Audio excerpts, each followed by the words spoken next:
Hello and welcome aboard. It's time to get our session started. Today we're going to be playing with the personal genius paraliminal. Couple of really important things I want to share with you. This is absolutely at the heart of all of my work. So if you have the time, let's spend about 4 days together right now, okay? Just clear your schedule. Let's get into it because there's so much cool information to understand, know about this. First of all, Dr. Buckminster Fuller, who is a brilliant inventor and writer, wrote a foreword to Mario Montessori's book, the grandson of Maria Montessori. And one of the things that he said was, we're all born genius. But out of 10,000 children born in the world, 9,999 of them will be systematically de-geniused by the time they reach the 5th grade in school. Now, he said that this happens because of well-intentioned, well-meaning adults who prevent the child from exploring their natural world. And if they could freely explore their natural world, that natural genius that's within the child would be drawn forth. It would be brought forward. Now, that said, having raised 3 children, now have 3 grandchildren, I've been able to notice that certainly in my own children, that about the time of going into the 5th grade, they were defaulting to the social norm. So what does the social norm say? You're not genius. You got to prove it. We've got to instruct you. We've got to put into you. It's not about drawing it forth. It's about stuffing it in. And so the idea that we are all wounded by our traditional education systems mean that many of us have been disenfranchised from our natural genius capacities. Now, Dr. Carol Dweck wrote a book called Mindsets, in which she said she studied children in school, and she noticed that there were 2 types of mindsets. What she did is she looked at the kids who did very well in math and science and said, how do you do this? And they said, well, we work really hard at it. And they asked the kids who didn't do very well in math and science, why do those kids do so well in math and science? And their determination, what they reported was, well, those kids are just smart. And so what happens in our own experience is anytime we encounter a situation where we don't get to the learning that we want, when we're not able to achieve what it is that we desire, we will have a tendency to default to a fixed mindset rather than a growth mindset. Growth mindset says, wow, I did really terribly at that. I must be able to get better. I'll have to figure out how I can get better at it. A fixed mindset says, you know, this is just the way I am. This is just not my thing. I'm no good at it. And rather than face additional humiliation and embarrassment, the social norm says, we'll just default to giving it up. So as a result of this difference between growth mindset and fixed mindset, what happens is that many of us default to far less than our full potential.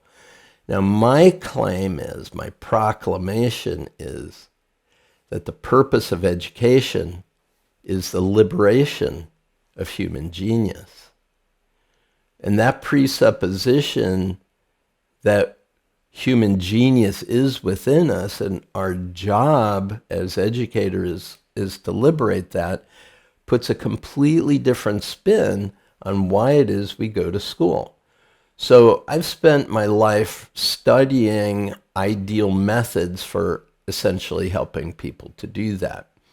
Now, Jerome Bruner suggested, he was a Harvard educational psychologist, suggested that we have, is it Harvard?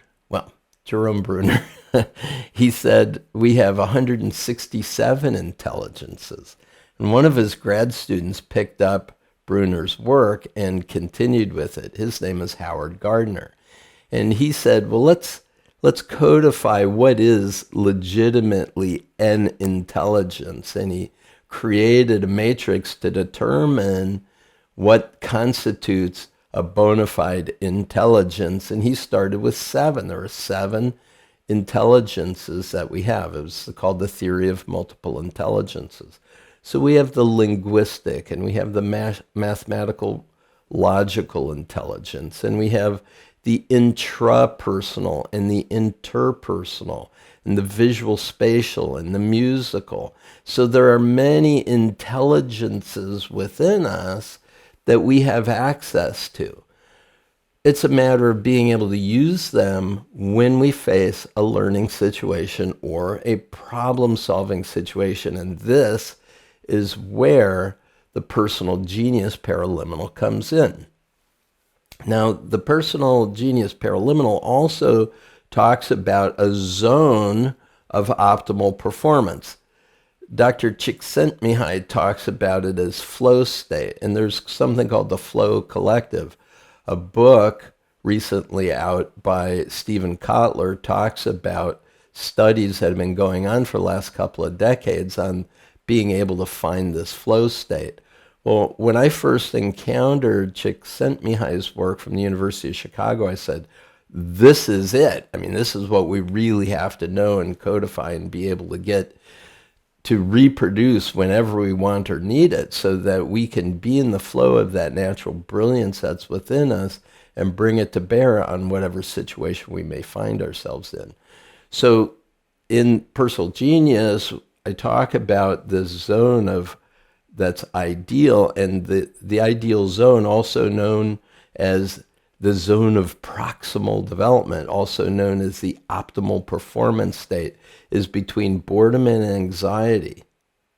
So what that means is if you're bored, you're disconnected. You're really not fully engaged. And if you're anxious, you're disconnected because you're too overwhelmed. So the ideal state between boredom and anxiety is that flow state that we want to be able to achieve and maintain anytime we're in a learning situation. So that the front end of the paraliminal, I give you the option. So do you want to just have access to this flow state for a situation that's coming up? Or is there some specific learning or problem-solving situation that you're going to be engaging in, and you're going to apply it to that? So you determine it. And I've always suggested to students that there are 2 paraliminals that you use. At the front end of learning, listen to Personal Genius, because it'll get you in the ideal state for acquiring new information and being able to be in the right state for the work being demanded. The other one is Memory Supercharger at the back end of having learned something. So we're making sure that we're delivering it to the non-conscious mind, our memory bank, and having access to it. So these 2 paraliminals bookending our learning. We listen to Personal Genius, for example, if we're going to school, as we're studying, and then prior to taking the test, we listen to the Memory Supercharger. Now, this is another way to think about overall what it is you're going after and being able to maintain an ideal state while you're going through it. And when it's time to perform, you have access to all those resources. So what do you want to learn? Einstein picked up the violin later years of his life. Churchill picked up painting at the end of his life. Anything, if it's languages, if it's music, if it's some endeavor that you like to get better at, if it's golf or tennis, or what's going around now is called pickleball here, if you want to get better at your pickleball game. You know, the idea is whatever you want to get better at, Personal Genius is going to make sure you've got access to the resources necessary to get where you want to go. Now, I also talk about this idea of using your whole brain, because learning is something that takes place not just between your ears, but with your whole brain, your whole mind, your whole body. Buckminster Fuller talked about having access to your neural network in a way that it is holistic. So, for example, the demonstration I like to do is I say, in the air, could you draw your name in cursive writing? It's with the hand that you normally do it. Now, could you do it with the opposite elbow? Could you do it with your left toe? Or your right knee? Or your left hip? And the answer is yes. Now, even if you've never done that before, ever in your life, why is it possible that you could do that right now? And the idea is that when you have multiple entry points for the learning that you're engaging in, then you have a whole body integrated learning. Your whole body, your whole mind, your whole brain is being involved in it. Now, I do want to say that one of the biggest shut-offs to our access to these optimal learning states is something that was written about by a Dr. Martin Seligman years ago in 1970s. Yeah, kind of early 70s. He wrote a book called Learned Helplessness on Development, Depression, and Death. Very interesting that when a person is continually frustrated at a task, they have a tendency to go into a state called learned helplessness. And the physiological response to that looks like the clinical indicators of depression.